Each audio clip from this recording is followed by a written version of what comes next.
Bueno, buenas tardes a todos. Vamos a empezar nuestra sesión de hoy y continuando con el tema de NAT, el último día, aparte de presentar los distintos modos de NAT, estuvimos viendo cómo configurar NAT estático, tanto en routers Cisco como en routers MikroTik, y hoy vamos a continuar viendo NAT dinámico y también veremos cómo hacer esta configuración de NAT dinámico tanto en routers Cisco como también en routers MikroTik. Y una vez veamos NAT dinámico, pasaremos a estudiar cómo funciona NAT con sobrecarga, o lo que también se conoce con el nombre de PAT, o Port Address Translation, que es básicamente la manera en que utilizamos NAT desde casa, es decir, la manera en que los ISPs configuran los routers que nos ponen en nuestros domicilios para que los PCs de la red interna, a través de una única IP, puedan tener acceso a los servicios de Internet. Como siempre, cierro esta cámara principal y pasamos ya a hablar de NAT dinámica. Bien, si el otro día vimos NAT estática era una relación 1 a 1, de manera que a través de un conjunto de IPs públicas podíamos acceder a un conjunto de servicios en la red privada o servidores en la red privada, los cuales se podían acceder desde fuera, se podía acceder a ellos desde fuera a través de esas IPs públicas que estaban expuestas desde el router. Y siempre teníamos que tener en cuenta que si teníamos 3 IPs públicas, íbamos a poder utilizar 3 servidores diferentes asociados a esas 3 IPs públicas. Si tenemos 2 IPs públicas, 2 servidores. Si tenemos 7, 7. Siempre es una relación 1 a 1. Una dirección pública en la parte externa correspondería a un servidor en la red interna. Sin embargo, tenemos otra variante de NAT donde vamos a tener un conjunto, pues a priori suficientemente grande de direcciones públicas, pero quizá no sea tan grande como la de los servicios que queramos publicar desde la parte interna de la red. Y estos servicios se van a asociar a las IPs externas de manera dinámica, de forma que el primero que llegue desde dentro hacia afuera, es decir, si antes en la NAT estática la idea era publicar desde fuera hacia adentro, con la NAT dinámica la idea va a ser que el primero que coja una conexión desde dentro de la red hacia afuera, hacia Internet, va a ser quien obtenga una asociación entre su IP privada y una de las IPs públicas que tengamos a nuestra disposición. De manera que si tenemos un conjunto, por ejemplo, de 3 direcciones dinámicas en la parte exterior y tenemos 10 ordenadores en la red interna, los 3 primeros que accedan a Internet a través del router NAT obtendrán una asociación de IP que podrá ser utilizada para cualquier tipo de intercambio de datos entre la parte interna y la parte externa, pero solo para esos 3 equipos que hayan accedido a una de las 3 direcciones que se pongan a disposición de la red. Por tanto, si tenemos un conjunto grande de equipos en la red interna que quieran acceder a Internet, necesitaremos un conjunto suficientemente grande de IPs en la parte externa para que los dispositivos no se queden sin conexión. ¿De acuerdo? Entonces, cualquier dispositivo de la red interna que se haya quedado sin una IP a su disposición no podrá conectarse hacia Internet. ¿De acuerdo? Bien. ¿Qué necesitamos para la configuración de la NAT dinámica? Pues en principio necesitamos un conjunto de IPs.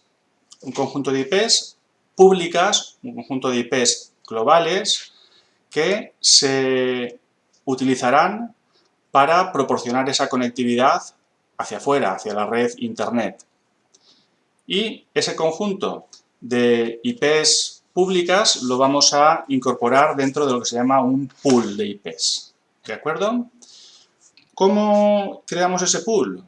A través del comando ipnatpool, y aquí vamos a darle un nombre al pool, ¿vale? Podemos tener distintos pools, esto es parecido a cuando creábamos un pool para DHCP, donde vamos a indicar cuál es la primera IP del pool y cuál es la última IP del pool. Fijaos que la diferencia es que con DHCP el pool correspondía con toda una red y aquí va a ser un rango, ¿de acuerdo?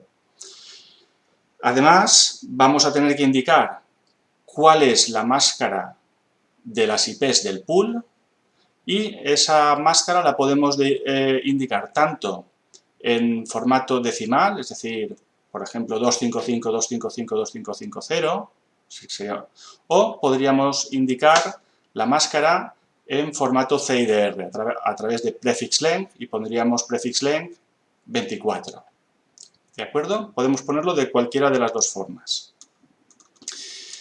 Con eso, lo que hacemos es constituir el conjunto de direcciones externas a ser utilizadas por NAT, ¿de acuerdo? De las IPs públicas. A continuación, tenemos que decir qué ordenadores de la red privada, es decir, de la intranet, tienen derecho a utilizar alguna de estas IPs públicas para conectarse a la red global, para conectarse a Internet a través de NAT. ¿Cómo podemos indicar el derecho a algo? Pues a través de una ACL. ¿De acuerdo? A priori, la manera más sencilla de utilizar las ACLs para esto en Cisco va a ser a través de ACLs estándar, pero podríamos hacerlo también a través de listas de control de acceso de las extendidas. ¿De acuerdo? Nosotros vamos a utilizar las ACL estándar. Entonces, ¿qué haríamos? Con la palabra access list y un numerito que irá entre el 1 y el 99, por ejemplo, vamos a indicar, con esto estamos indicando una ACL estándar, vamos a indicar qué IPs tienen el permiso de utilizar el pool de direcciones que acabamos de definir en el paso anterior. Por ejemplo, si tuviésemos una red que fuese la 192.168.1.0 con máscara 24, haríamos un access list, por ejemplo, 1, pondríamos permit, y a continuación 192.168.1.0 y máscara wildcard 000.255. Con eso estaríamos indicando que cualquier máquina en la red 192.168.1.0 podría ser vinculada a ese pool. De momento todavía no hemos hecho el vínculo, lo vamos a hacer en el paso posterior. Pero con esto ya estamos diciendo cuál es el conjunto de IPs que tienen o que van a tener permiso para algo. ¿De acuerdo? Es en el siguiente paso, en el paso 3, donde hacemos la vinculación entre el pool y la lista de control de acceso que acabamos de crear en el paso 2. Es decir, el paso 3 lo que hace es de puente de unión entre el paso 1 y el paso 2. Vamos a indicar con ipNAT_INSIDE, estamos diciendo la parte de NAT en la, interna, está definida por el source list. ¿Qué source list es? Source list, por ejemplo, 1, que habíamos dicho en el paso anterior. Y a continuación vinculamos con la parte externa. ¿La parte externa qué es? Las IPs que tenemos en el pool. Es decir, ponemos la palabra clave pool y el nombre del pool que habríamos definido en el paso 1. Con eso estamos definiendo que aquello que hemos permitido en el paso 2 tiene derecho a utilizar alguna de las IPs del pool para hacer NAT. ¿De acuerdo? Y ya como siempre, por último, hay que identificar qué interfaces intervienen y darles el rol de interfaz interna e interfaz externa. Con esto, tan sencillo, ya tendríamos la configuración de NAT dinámica. Si seguimos avanzando, ¿qué ocurre cuando se utiliza NAT dinámica? Imaginad que aquí tenemos dos IPs en el pool, que está definido en R2, que es el que se encuentra en la frontera. Y, en primer lugar, por ejemplo, el PC1 trata de acceder a Internet. Entonces pone una dirección de origen y en el momento que atraviesa R2, si todavía quedan direcciones disponibles en el pool, se hace la asociación entre la dirección global y la dirección local. Es decir, que cada vez que 192.168.10.10 tenga que atravesar el R2, R2 hará el cambio de la dirección origen por 209.165.200.226 en este caso. Si cuando acceda PC2 a Internet o intente hacerlo, todavía quedan IPs en el pool, sería una asociación entre su IP interna, 192.168.11.10, con la IP externa que ha obtenido dinámicamente del pool y que el router haría para el intercambio de direcciones entre la dirección privada y la dirección pública, que en este caso sería la 209.165.200.227. ¿De acuerdo? ¿Qué pasaría si solo tuviésemos dos IPs en el pool y un tercer PC de una de las redes internas tratase de acceder a Internet? Pues simplemente que no podría hacerlo. ¿De acuerdo? Porque esas dos IPs se han asociado a PC1 y a PC2. Si no quedan más, pues el tercer PC o el cuarto o el quinto simplemente no pueden tener acceso a la red externa. ¿De acuerdo? Bueno, en la vuelta de esos mensajes, cuando, si os fijáis en la pantalla anterior, accedíamos a un servidor web, cuando el servidor web conteste, va a contestar a las direcciones públicas.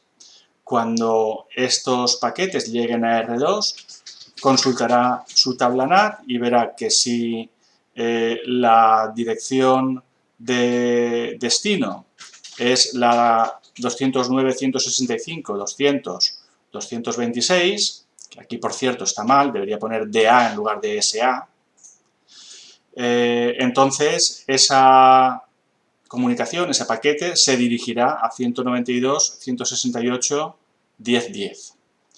Si el mensaje va dirigido a 209.165.200.227 y también debería poner DA, entonces el paquete se dirigirá cuando pase el borde de R2, es decir, cuando pase la barrera de NAT, a 192.168.11.10. ¿De acuerdo? Bien. Un comando para verificar el funcionamiento de NAT es show IP NAT translations. Ya lo habíamos visto con NAT estática, el comando es exactamente el mismo. Y con la versión verbose del mismo comando, lo que va a darnos algo más de información acerca de cuándo se ha producido la traducción de direcciones y cuál es el tiempo que le queda de uso a cierta dirección antes de ser liberada. ¿De acuerdo? Las direcciones entregadas por NAT dinámica tienen un tiempo de caducidad que podemos establecer, pero como os dije la semana anterior, ese tiempo de traducción por defecto o de asignación por defecto a cierta máquina es de 24 horas para TCP o de 5 minutos si es una vinculación hecha para UDP.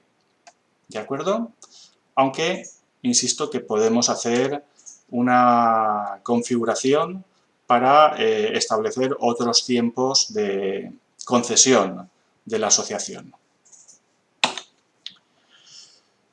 También, a través de Show IP NAT Statistics, podemos ver cuál es el uso que se está haciendo de NAT. Aquí en este ejemplo se puede observar que tenemos dos asociaciones dinámicas y se puede ver que del pool NAT Pool 1 se han utilizado dos de las direcciones que hay disponibles. Hay disponibles de la 200.226 a la 200.240 y esas dos direcciones que se han otorgado a clientes suponen el 13% del total de las disponibles.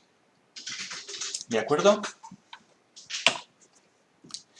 Bien, pues vamos a pasar a un ejemplo de configuración de NAT dinámica, en este caso con Cisco. Vale, vamos a hacerlo de manera que el pool de direcciones dinámicas sea bastante estrechito, ¿vale? Más estrecho que la cantidad de máquinas que se quieren conectar a la red externa. Si os fijáis en el ejemplo, la topología es la misma que utilizamos en sesiones anteriores, donde tenemos que R1 va a ser nuestro router NAT, porque a la izquierda tenemos una intranet y a la derecha tenemos ya direcciones globales, direcciones de Internet.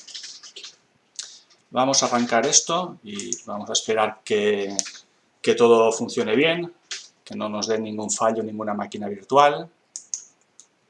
¿Vale? Y vamos a observar cuál es la topología y vamos a observar también que el conjunto de direcciones que vamos a otorgar en NAT dinámico es de dos direcciones que son la 209, 165, 200, 229 y 230.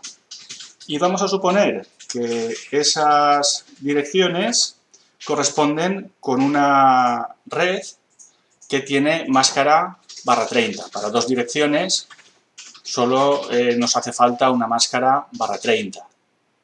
Podría ser otra máscara que fuese más amplia, /29, 28, cualquiera más amplia, pero para el ejemplo nos viene bien que sea ese /30. ¿De acuerdo?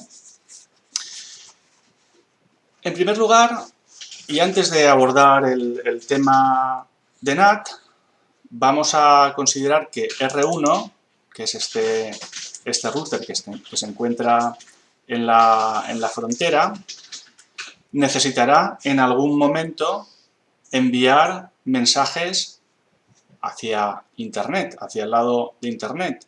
Esta red que tenemos aquí, donde se encuentra arrancado Server, que es un servidor Debian, es una red remota para R1, ¿de acuerdo? Y además, R2 sí que tiene un conocimiento de la red 1230/30, a la cual también está conectado con R1, pero no sabe nada en absoluto, porque él no tiene ninguna dirección que corresponda con ello, no sabe nada en absoluto de la red 209, 165, 200, 228/30. Por lo tanto, algo vamos a tener que hacer para que R2 conozca cómo llegar hacia 209, 165, 200, 228/30. ¿De acuerdo? Vale, vamos a empezar por R1, que tenemos aquí. Vamos a empezar con su configuración y lo que os había dicho. Vamos a configurar de entrada que R1 sepa que su ruta por defecto pasa por enviar tráfico hacia R2. Para ello, la manera más sencilla de proceder puede consistir en crear una ruta quad0 por interfaz de salida. La interfaz de salida es S20 en el caso de R1. Le vamos a ello con IP route 0000 con máscara también 4 ceros y interfaz de salida S2/0. Por tanto, a partir de este momento, R1 ya sabe que cualquier paquete que no sea para él o ninguna de sus redes directamente conectadas, tiene que pasar por ser enviado, ser reenviado hacia la interfaz S20 que nos conecta con R2. ¿De acuerdo? Vale. Lo siguiente va a ser, vamos a trabajar ya que estamos en R1, con la definición de ese NAT dinámico. Para ello empezamos por crear un pool de NAT. Y hacemos con IP NAT pool, creamos un nombre para este pool, vamos a llamarle, por ejemplo, vamos a ser muy originales, NAT pool. ¿Vale? Y aquí vamos a indicar cuál es la primera dirección, que será la 209.165.200.229, y cuál es la última, la 230. 209.165.200.229 y 209.165, ponemos 168 arriba, pero está mal, 165, 200, 230. ¿De acuerdo? ¿Qué más tenemos que indicar? ¿Cuál es la máscara de red? NetMask. Y va a ser una /30 que es 255, 255, 255, 252. Con esto hemos definido el pool. Bien. A continuación, vamos a crear una ACL para que todos los miembros de esta red de aquí, de la intranet, puedan hacer uso del pool que hemos definido en el paso anterior. Para ello, vamos a hacer un access list 1, que correspondería con una ACL estándar, permit, e indicamos la red 192.168.10.0 con su máscara wildcard. Bien, ya hemos creado una access list que referencia a esta red interna. Ahora tan solo queda hacer el vínculo entre la ACL y el pool. Para ello ponemos IP NAT inside y para indicar la parte de dentro utilizamos la access list source list 1 y la parte externa corresponde con el pool NAT pool que hemos creado anteriormente. Ya hemos establecido el vínculo. Ya solo nos queda establecer cuáles son los papeles de estas dos interfaces. Por tanto, la E00 va a corresponder con una interfaz inside y la S20 con una interfaz outside. Pues empezamos con la inside, con la interfaz int, creo que es la, no he mirado bien la interfaz cuál es, la E00. Supongo que estará bien, sí, E00, de 0/0 y ponemos IP NAT inside. A continuación, hacemos lo mismo con la outside. Claro, se está fallando cada vez que hacemos NAT. Da un fallo en la máquina virtual y lo que está pasándole es que se queda corta de memoria. Luego funciona, pero por lo visto quiere provisionar más memoria de la que tenemos. Tal vez sería una buena práctica en la configuración de la plantilla de R1 darle un poquito más de memoria. Pero bueno, nos va a funcionar sin ningún tipo de problema. Vamos a hacer lo mismo con la interfaz S20, S20, y ponemos en este caso IP NAT outside. Vale, ya lo tenemos casi todo. Y digo casi porque os decía que R2 necesitará saber qué tiene que hacer cuando le llegue tráfico que va dirigido a la red 209.165.200.228/30. ¿Qué podemos hacer para eso? ¿Alguien lo sabe? ¿Qué podemos hacer en R2?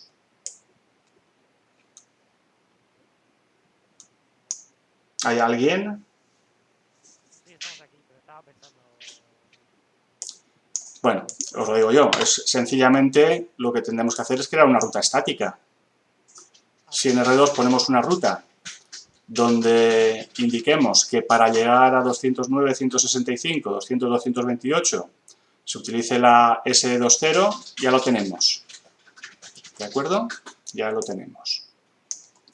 Entonces vamos a hacer eso con configuración de terminal y ponemos IP root 209 165 200 228 con máscara 255 255 255 252 que utiliza la interfaz de salida S20. Y con eso ya desde R2 se sabría cómo llegar a esas direcciones. ¿De acuerdo? Bien, yo supongo que el server lo tendríamos ya configurado, vamos a comprobarlo. El server es un Debian al que accedemos como siempre y ponemos IP-A y vemos que su dirección IP es la 192.168.10.1, esta no nos vale. Tenemos que, por tanto, configurarle la 19.20.21.1.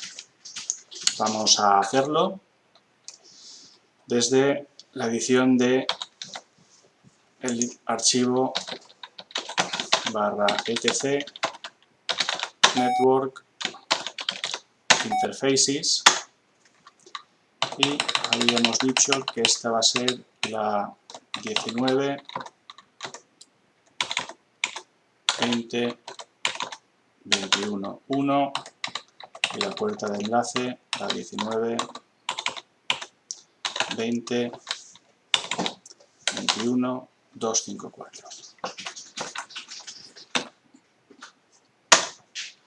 Vamos a hacer if down de EMS33 y if up EMS33.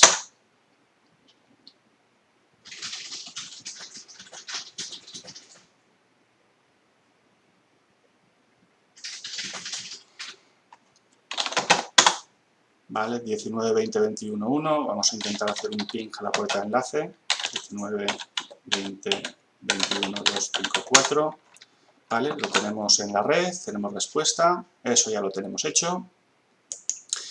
Y vamos a configurar los PCs internos con las IPs 1, 2 y 3 de la 192.168.10.0.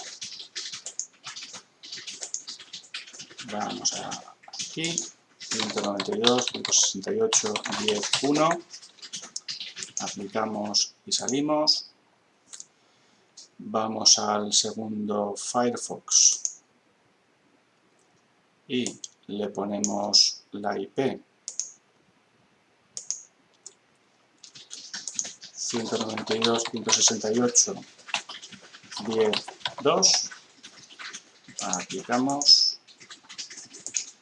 y vamos al tercer Firefox y le ponemos la IP 192.168.10.3 y aplicamos. Vale, vamos a comprobar antes que nada que tenemos conectividad a la puerta de enlace.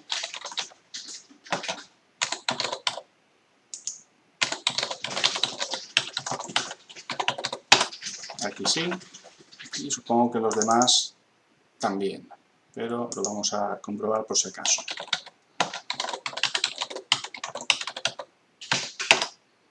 Bien. Y vamos a hacer lo mismo en el 1.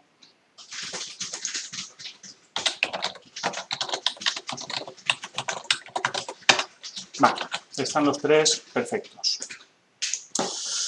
Muy bien, pues si todo es correcto, deberíamos poder llegar desde cualquiera de ellos a 19, 20, 21, 1. ¿Y qué es lo que está ocurriendo? 19, 20, 21, 1. Vamos a hacer ping, a ver qué ocurre. 19, 20, 21, 1. Vale, sí que está funcionando. Lo que pasa es que tal vez aquel servidor no tenga un servidor web. Vamos a hacer ping desde el Firefox 2. Ping a 19, 20, 21, 1. Y tenemos ping. Y vamos a ver qué pasa desde Firefox 3. 19, 20, 21, 1. Y esta se queda ahí para toda la vida. No hay ping. ¿Por qué? Pues porque los dos primeros que han obtenido esa IP para NAT dinámico han bloqueado el conjunto de direcciones disponibles en el pool. Ya no quedan más. Por tanto, una tercera máquina ya no puede salir hacia Internet, hasta la parte de aquí. Con lo cual, pues tenemos una limitación bastante intensa en este aspecto.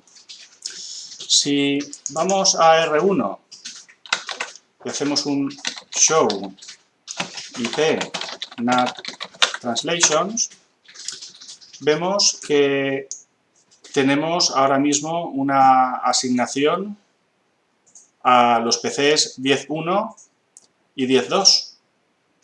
Y ya está todo el pool utilizado. ¿De acuerdo? Si nos íbamos a mirar cuál es el uso de NAT, lo haríamos con show IP NAT statistics. Vamos a verlo. Show IP NAT statistics. Y vemos que está utilizado el 100% del pool. Con lo cual ya nadie más puede hacer uso de nada más que lo que hay. Podríamos borrar ese uso del pool, ¿vale?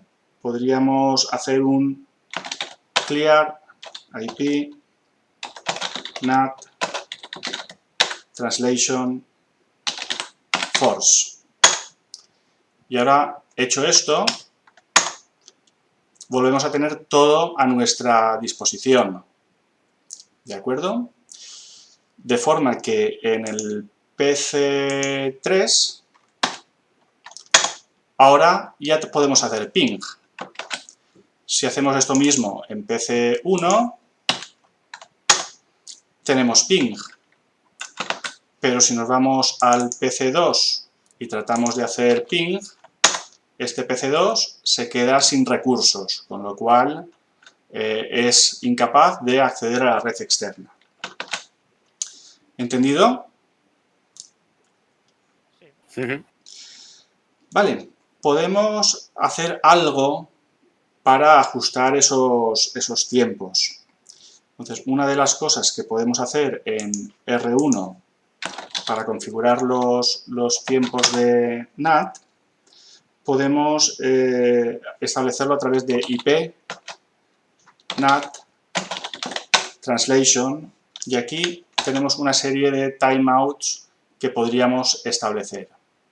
O timeout para el protocolo DNS, o timeout para protocolo ARP ping, para ICMP, o también para protocolos de capa 4, como puedan ser TCP, UDP, o un timeout global, que sería para cualquier cosa. ¿De acuerdo? Podemos hilar fino para establecer timeouts distintos por protocolo, o podemos establecer un timeout global. Si, por ejemplo, ponemos timeout a secas e indicamos 5 segundos, tras 5 segundos de uso, una IP va a quedar liberada para el próximo que la quiera utilizar. ¿De acuerdo? De manera que si ahora hacemos ping desde Firefox, vamos a hacer un clear primero, por si acaso, para que no quede nada en espera. Hacemos un ping, ahora estamos en PC2, en Firefox 2, este tiene ping. Voy a dejarlo ahí en marcha. Vamos al PC1, hacemos un ping, este lo queda ahí en marcha. Nos vamos al 3, este 3 no puede hacer nada, pero si paramos en alguno de estos, al cabo de unos 5 segundos, en principio, este que no puede hacer ping, debe ser capaz de empezar a hacer ping. Vamos a esperar un poco.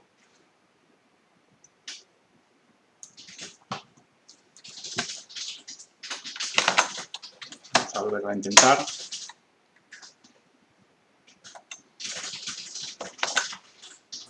No se recupera, tal vez sea cuestión de la simulación, pero al cabo de unos segundos estoy convencido de que nos va a volver a dejar.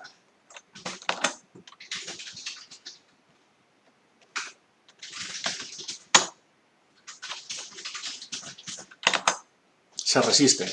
En fin, es una limitación importante que tenemos con la NAT dinámica, pero vamos a volverlo a intentar. Ya tenemos ping. Ha tardado más de esos 5 segundos que habíamos establecido, pero al final ha acabado liberando la IP del pool y ofreciéndosela al siguiente PC que ha querido emplearla. ¿De acuerdo? Esto en realidad yo lo veo como una opción poco flexible de NAT. ¿De acuerdo? Lo cierto es que si ponemos a funcionar un NAT así en una empresa donde tengamos un pool corto de IPs, lo único que vamos a tener son quejas de nuestros usuarios, porque muchos de ellos no van a poder acceder con plenas garantías a la red externa.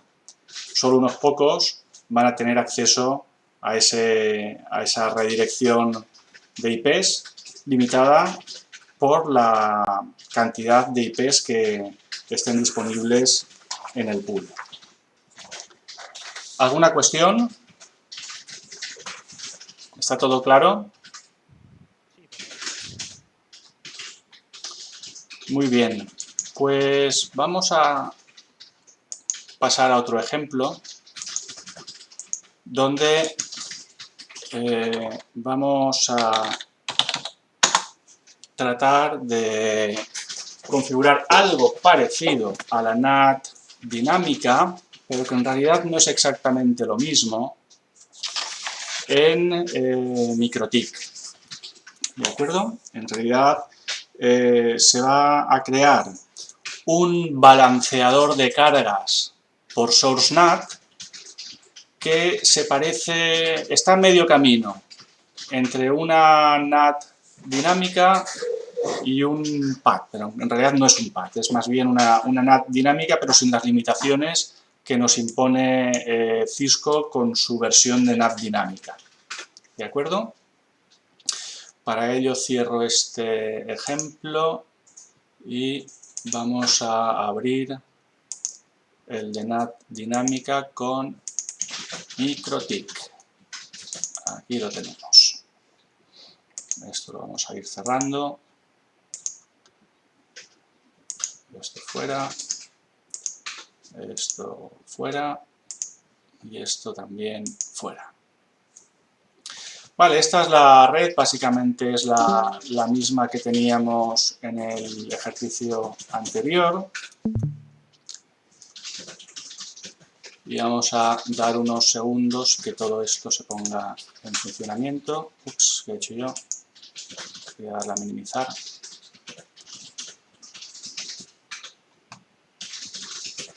Vale, voy a ir cambiando aquí para que se vea bien el cartelito.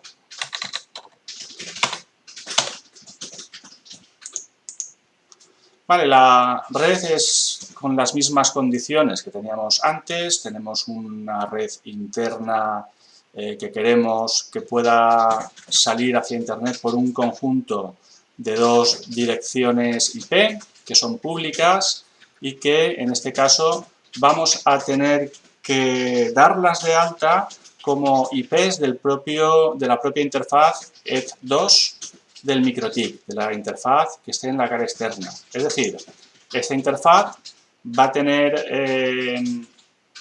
3 IPs, la IP 1231, pero también va a tener como IPs la 209.165.200.229 y la 230.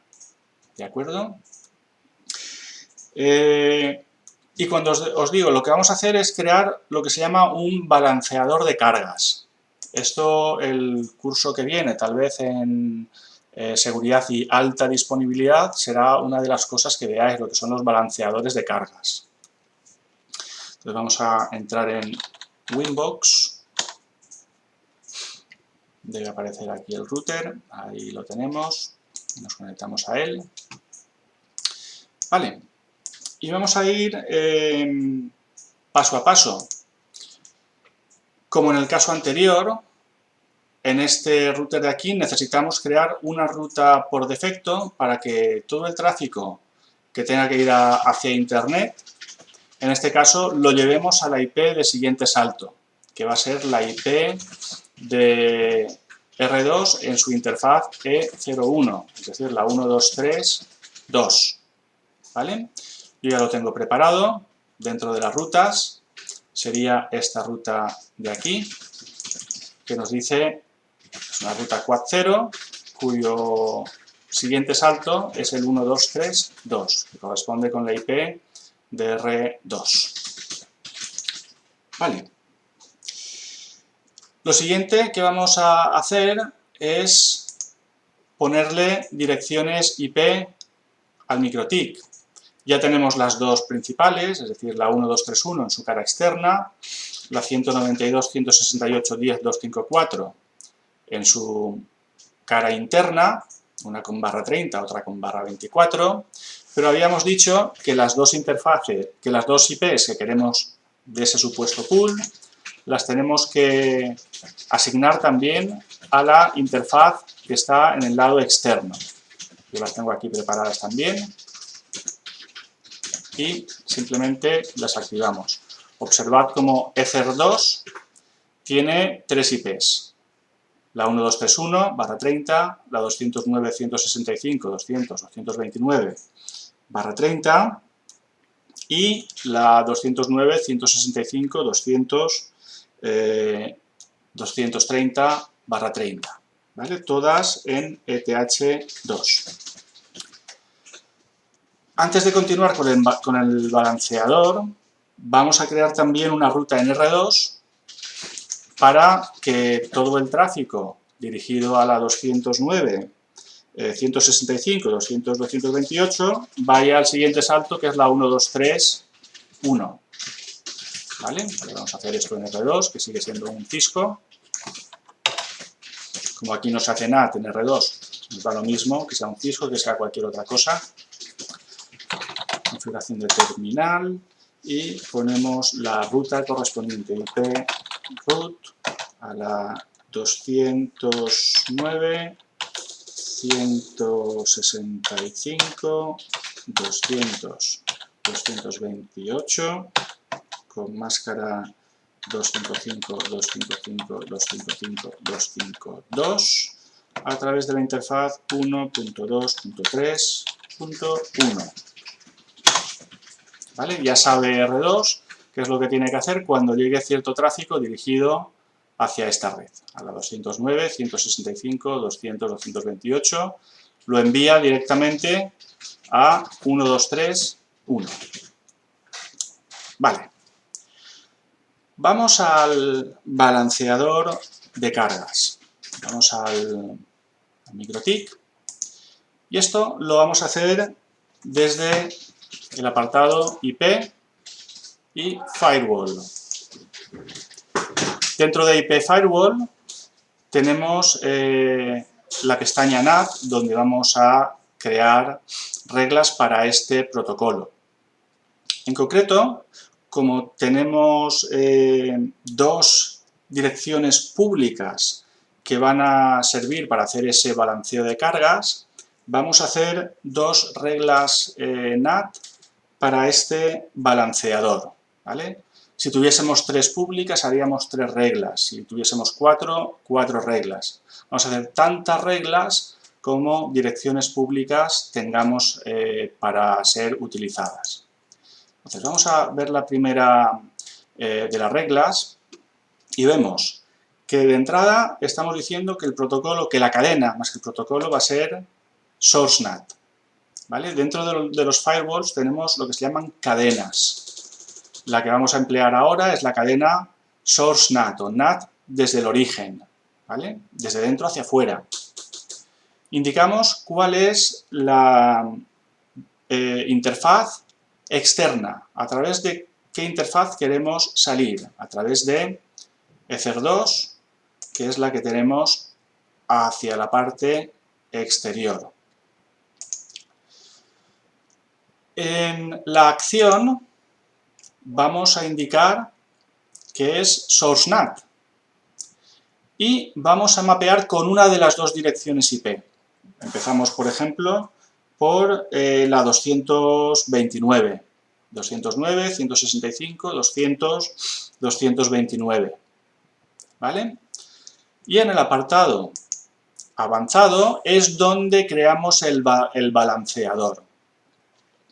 Indicamos per connection classifier, clasificación por conexión, en función de la dirección origen, y tenemos dos direcciones posibles, dos direcciones en la parte externa. Y las direcciones se cuentan siempre desde la 0 hacia arriba, ¿vale? Tenemos dos direcciones en nuestro balanceador y la 229 es la dirección 0, ¿de acuerdo? Si tenemos dos direcciones será la 0 y la 1. De las dos que hay, empezando a contar por 0, y como esta es la primera, por tanto esta sería nuestra dirección 0 del balanceador. Vamos a habilitar esta regla y OK. Y nos vamos a la segunda regla y tenemos lo mismo, es una cadena source NAT, salimos de nuevo por la Ether2, la acción es source NAT, y en este caso indicamos que la IP a utilizar en la parte externa es la 209, 165, 200, 230. En el apartado avanzado, en el balanceador, seguimos teniendo dos direcciones de balanceo y esta es la dirección 1, por tanto, la última de las direcciones disponibles. Vamos a habilitar la regla y ya lo tendríamos todo correcto. Vamos a comprobar ahora en los Firefox estos.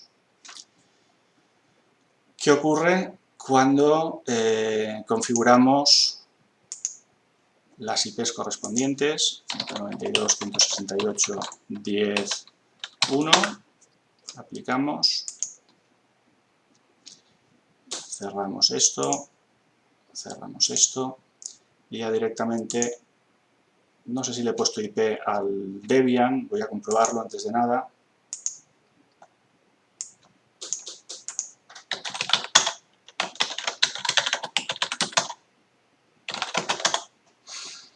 En ese caso sí que hay una IP puesta, la que nosotros necesitamos, la 19.20.21.1. Vamos a ver que tengamos ping a la puerta de enlace.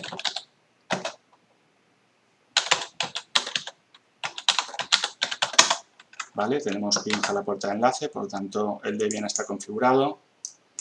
Y vamos a hacer ping ya directamente a la 19.20.21.1. Y ahí tenemos la respuesta y lo vamos a dejar ahí. Nos vamos al Firefox 2, le ponemos IP, 192.168.10.2, aplicamos, cerramos aquí y cerramos aquí y vamos a hacer ping a la 19.20.21.1. También tenemos IP, ya están los dos Firefox haciendo IP cada uno por su cuenta, y vamos al Firefox 3 y vamos a ponerle también una IP.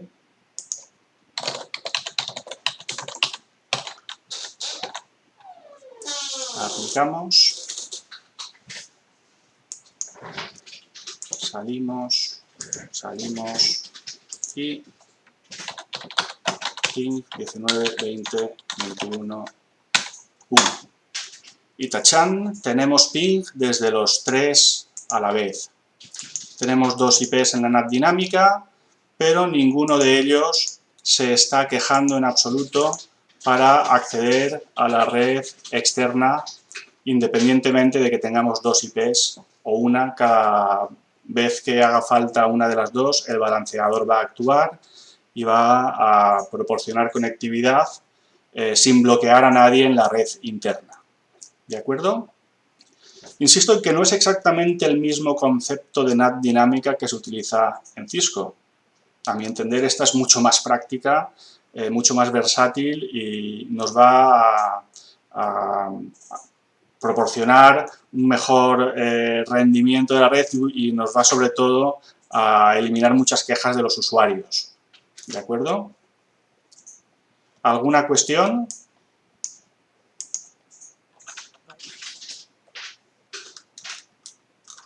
No sé si es que estáis todos con el micro muy bajito, es que no oigo a nadie. No, es que yo te he contestado, Salva, pero no me oirás, es que no se me oye el micro. Sí, ahora sí que te oigo. Muy bien. ¿Tenéis alguna duda? No. De momento no. Estupendo. Pues vamos a apagar este ejemplo. Esto lo apagamos todo. La máquina virtual le decimos fuera. Esto fuera. Vale. Y vamos a continuar con lo que tenemos en casa, que es lo que tenemos en casa es PAT de dirección única. ¿Vale? ¿Qué es PAT? PAT es el acrónimo de Port Address Translation. ¿Qué consiste? En que cuando una aplicación hace uso de TCP o hace uso de UDP, sabéis que se emplea lo que se llama en el mundo de las redes un socket. ¿Y un socket de qué está compuesto? Pues básicamente está compuesto y una IP origen y un puerto origen. Y un socket de origen compuesto por esos dos valores se conecta a un socket de destino, el cual está compuesto de una IP de destino y un puerto de destino. ¿De acuerdo? Entonces, ¿qué va a ocurrir? Que utilizando este par de valores, el router va a hacer una tabla de NAT algo más compleja, donde en lugar de emplear únicamente como valor de referencia la IP de origen, como se hacía en la NAT dinámica o en la NAT estática, va a utilizar el par de valores del socket. De manera que dos o más equipos, cuando hagan conectividad, cuando hagan una conexión hacia afuera del router, hacia afuera de la barrera de NAT, siempre tendrán, bueno, siempre que utilicen TCP o UDP, tendrán ese par de numeritos en los parámetros de origen. Es decir, si yo me conecto a un servidor web, sé que en mi socket va a haber una dirección de destino y un puerto de destino que va a ser el 80. Y va a haber un puerto origen y va a haber un que será arbitrario y una IP de origen.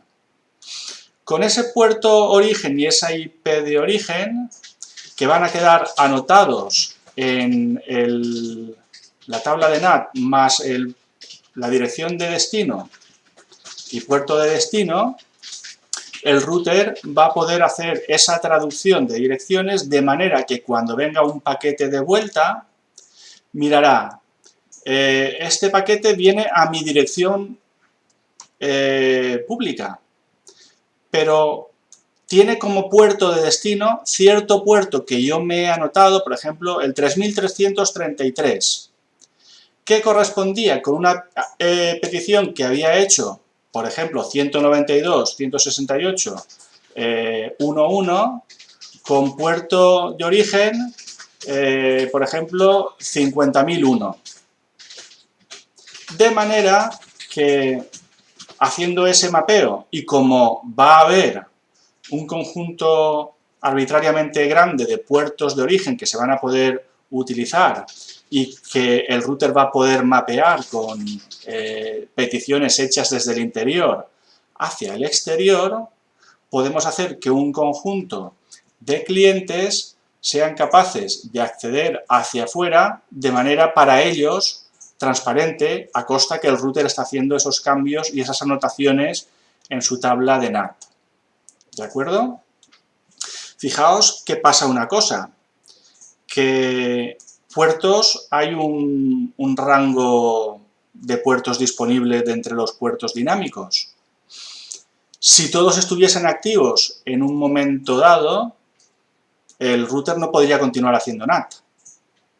Es decir, si tenemos un número elevado de ordenadores que quieren hacer uso de NAT dinámica, ¿vale?, con sobrecarga de puertos, si se agotan esos puertos, es decir, no quedarían sockets disponibles para que el router pudiese utilizar como peticionario en nombre de los clientes internos, en ese caso no podríamos continuar pues, haciendo operaciones desde dentro hacia fuera de la red, hasta que no se liberasen algunos de esos sockets. Es decir, NAT con sobrecarga o PAD tiene una limitación en cuanto al número de peticiones activas.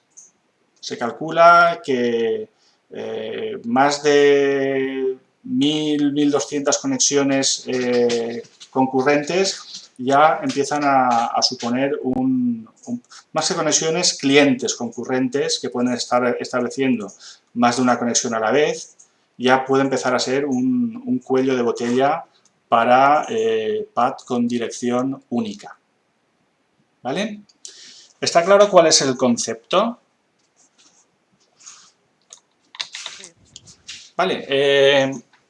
Si he pasado dos diapositivas, para hacer un poquito el análisis de lo que hace PAT, un poco lo que os he explicado de palabra para que lo veamos en un pequeño gráfico. Imaginad que tenemos un PC y un servidor en la parte de fuera y un router que hace NAT con sobrecarga entre medias. Si ese servidor es un servidor web, la petición la va a hacer un cliente desde su dirección origen, la 1010, y va a poner como puerto origen un número aleatorio. Como socket de destino pondrá la IP del servidor web, la IP pública, con puerto de destino 80. ¿Qué hace el router? Pues se anota un mapeo de que el 192.168.10.10 que hizo una petición en el puerto 1444, de cara a Internet lo está haciendo el 209.165.200.225 en el puerto, por ejemplo, en este caso le ha puesto el mismo, 1444. Podría ser otro, ¿vale? ¿Qué pasa si un segundo cliente hace una misma petición y pone, por casualidad de las casualidades, el mismo puerto de origen? No pasa nada, porque el socket que puede crear el router en nombre del segundo cliente pondrá como dirección origen la misma dirección, pero le puede poner otro puerto. En este caso le ha puesto como puerto origen el 1445 y se lo ha anotado.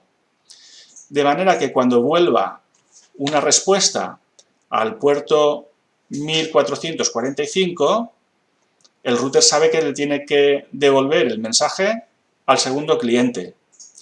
Pero si la respuesta va dirigida a su IP pública y al puerto 1444, sabe que esa petición o esa respuesta se la tiene que devolver al cliente 1.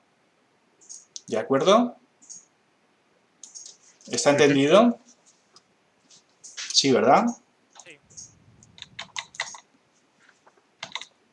Bueno, pues tenemos dos variantes. Hoy vamos a ver la primera variante de PAT, que es la de configuración, donde solo tenemos una dirección pública, que es el caso del 99% de las redes pequeñas de casa, etcétera, donde recibimos una IP del ISP, que lo normal es que sea pública, y tenemos una red interna que queremos que salga utilizando PAT.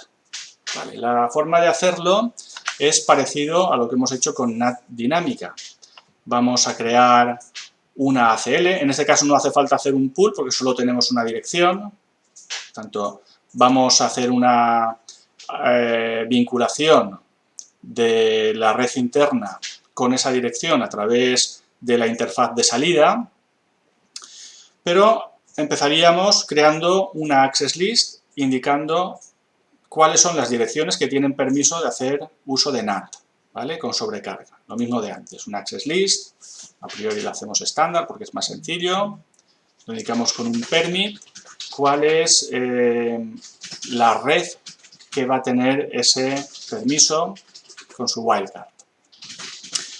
Luego hacemos la vinculación de esa parte interna a través de la source list, con IP NAT inside source list, con la lista de control de acceso que hemos creado en el paso anterior, y en este caso lo que vamos a hacer, si antes para hacer el NAT le poníamos un source pool, en este caso lo que vamos a hacer es, ponemos un source list, perdón, había dicho pool source list, en este caso es lo mismo, y lo que hacíamos en el caso de la vinculación, en el caso de la lista de control de acceso y la NAT dinámica anteriormente, era asociarlo con una pool.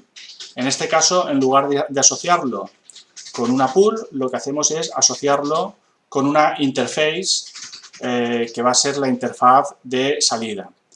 Y muy importante, tenemos que indicar la palabra clave overload, NAT con sobrecarga.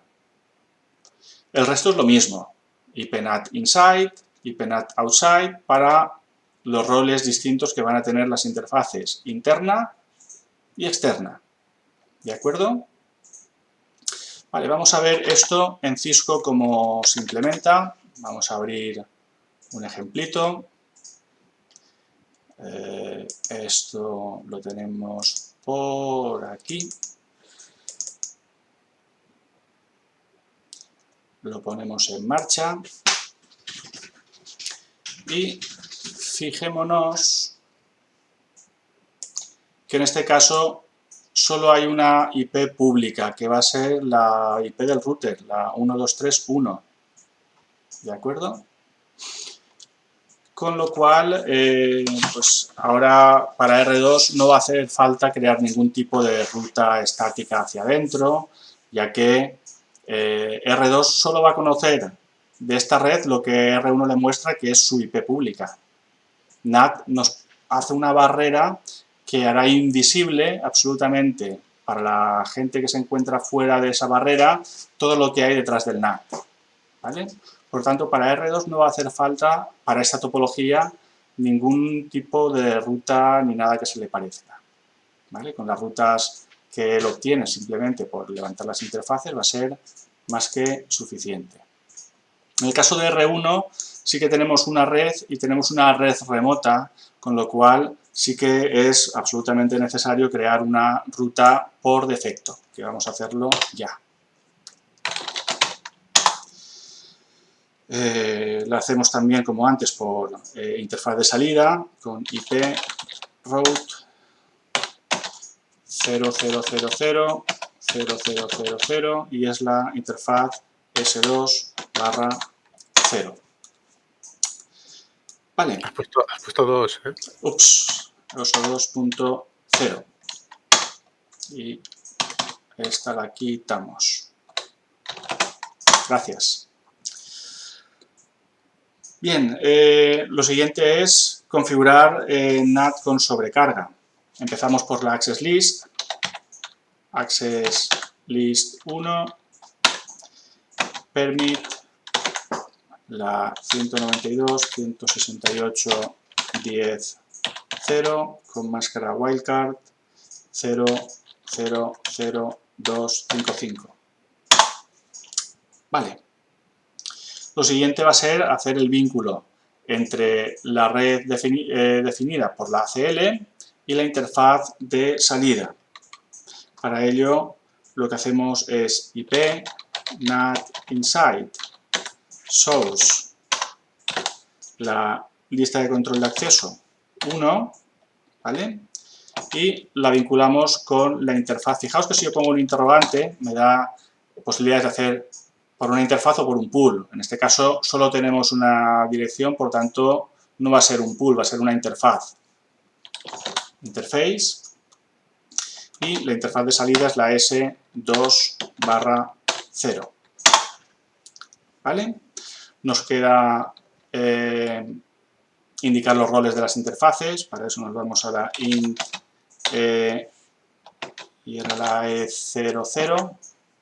E00 IP NAT inside y nos vamos a la int S2.0 y hacemos IP NAT outside.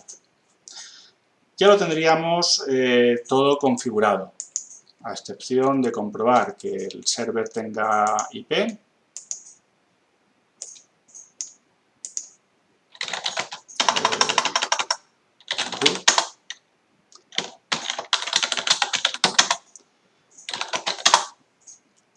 Tenemos IP, comprobamos que tengamos ping a la puerta de enlace.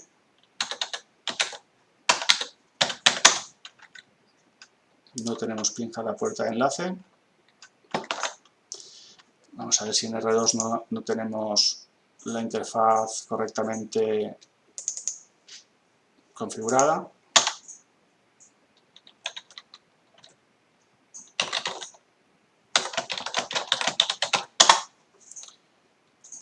En teoría la tenemos en la E00, en app. Vamos a ver qué es lo que ocurre.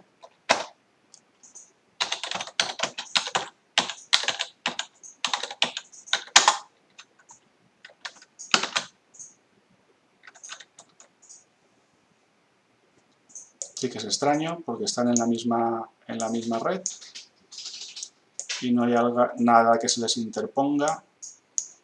Vamos a ver si solucionamos esto antes que nada.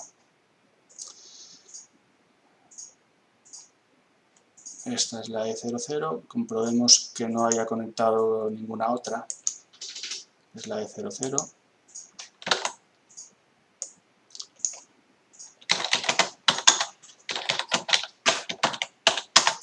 Voy a apagarla y ponerla en marcha otra vez.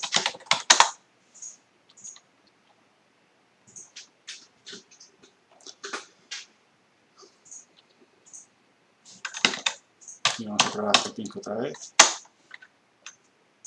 No tenemos ping. Vamos a ver si es el Debian. Lo tendremos por aquí. Y 19, 20, 21, 1. En teoría está todo bien. Vamos a hacerle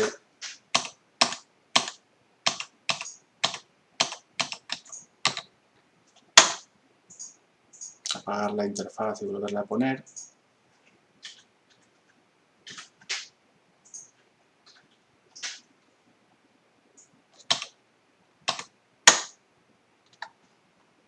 Es bastante extraño, porque la interfaz tiene IP, una IP válida, no hay nada que se nos interponga y sin embargo no hay conectividad. Vamos a hacer una prueba. Voy a poner un switch por aquí en medio.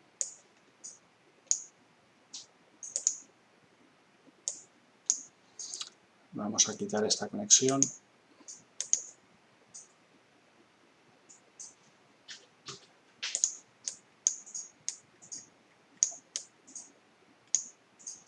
Y vamos a conectar esto con el switch. Y vamos a poner un container de Ubuntu.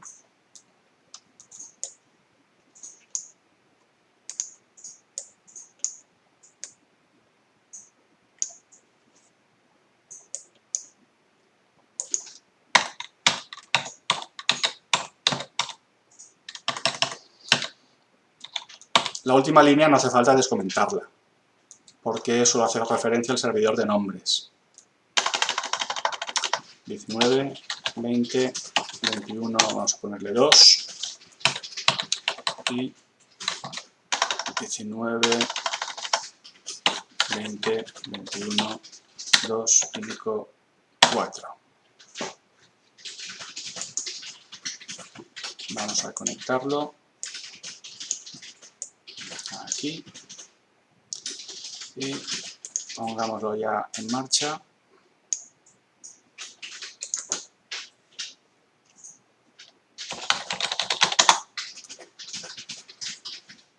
No tenemos IP.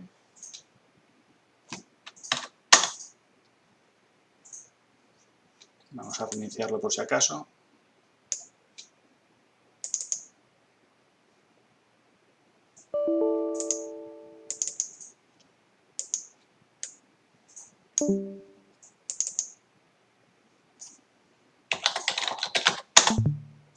No quiere coger IP. Ah, vale, es que no he descomentado el auto.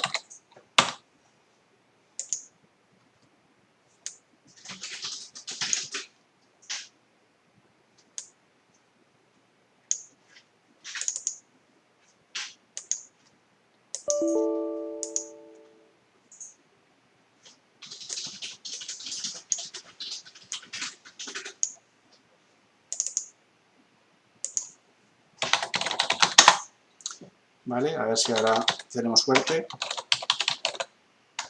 19, 20, 21, 2, 5, 4. Ahora sí que tenemos conectividad.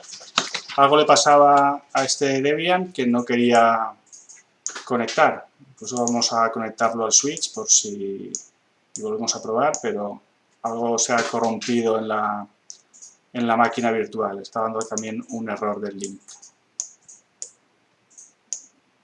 ¿Vale? Hay algo mal en esa máquina virtual. Bueno, no pasa nada. Cosas que pasan con las máquinas virtuales que a veces se corrompen. ¿Habíamos puesto ya IPs a los Firefox? Sí. No, porque esas son las versiones anteriores.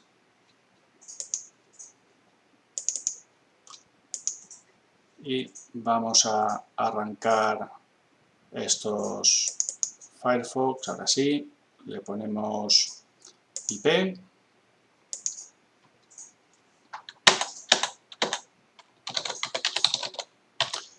.10.1, aplicamos y lanzamos directamente un ping.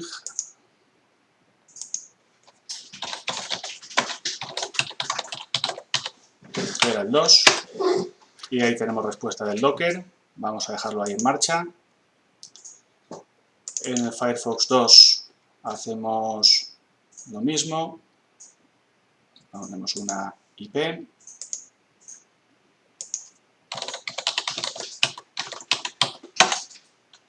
Aplicamos, salimos y lanzamos un terminal.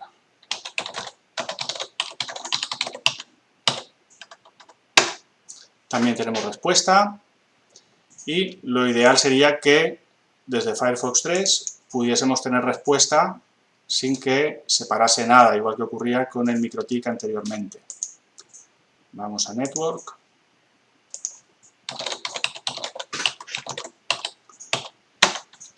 Aplicamos, salimos y vamos a hacer ping. Y también tenemos ping. Vamos a comprobar que tenemos las tres instancias del Firefox haciendo ping. Ahí tenemos la otra. Y vamos a ver si podemos mostrar la tercera al mismo tiempo.